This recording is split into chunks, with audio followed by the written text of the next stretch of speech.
And welcome back to The Watchman. We are taking you this week inside a very special region called Iraqi Kurdistan. But it's fitting that I'm in Jerusalem right now because Kurdish Jews have a special link to this city. In fact, tens of thousands of Kurdish Jews live right here in God's holy city.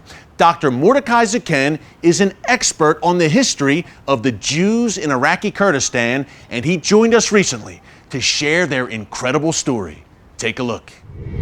Well, Moti, thanks so much for joining us today. Pleasure. You are the perfect man to have on with us here on The Watchman because so much is going on with the Kurds right now, especially in Syria.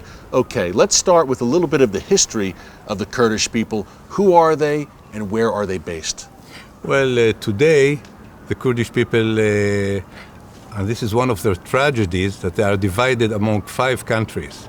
4 in the Middle East, which means in Turkey, in Iraq, in Syria, and in Iran, and 1 in the former Soviet Union, basically in Armenia, in Azerbaijan, in Tajikistan, in the Islamic countries.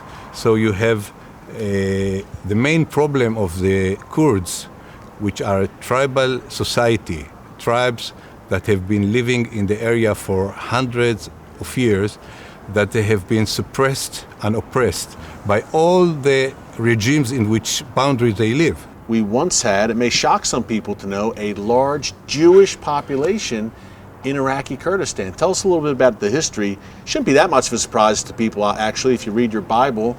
Babylon, Persia, there was a Jewish presence, obviously, in those lands.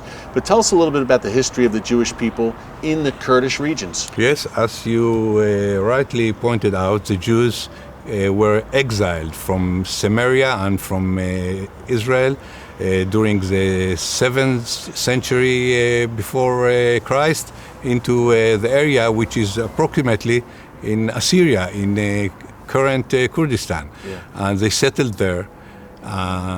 I guess that the Kurdish Jews believe that they are the exiles from Assyria.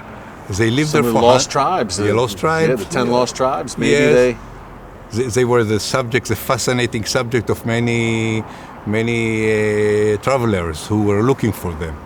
But the Jews and the Assyrians of Kurdistan still spoke the language, the Aramaic language, and they were the minorities in this area, with the Muslim Kurds who were the majority. So we have had hundreds of small communities of Jews in Iraq, in Turkey, in Syria, and Iran, up until the establishment in Muslim land, up until the establishment of the State of Israel, up until approximately the 20th century.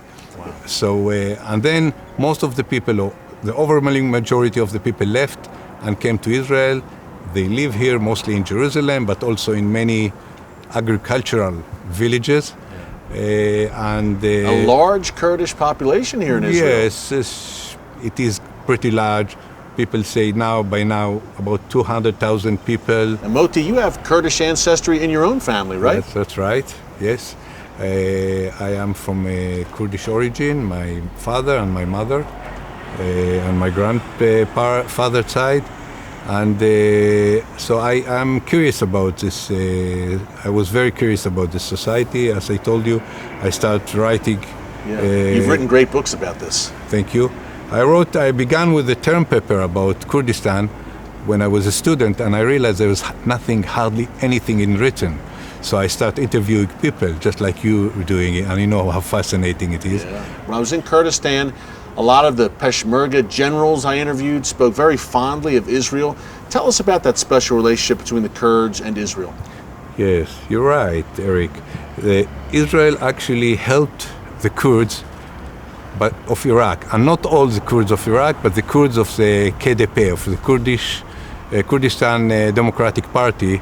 There's still a lot of good memories and sympathy between the Kurdish people and the Israeli people.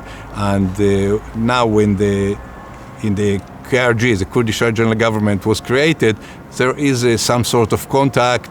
that I cannot discuss in details, but you understand the sympathy is there, the mutual sympathy, the mutual empathy between this, and there's similarity. And the Kurds, they say to themselves, if Israel managed to have independent state in an area surrounded by so many enemies, why can't we, the Kurds, succeed, just like Israel, to have our independent state, even though we are surrounded by enemies? That's a model role model for the Kurds. Up next, my final thoughts on why you should care about the Kurds. Don't move.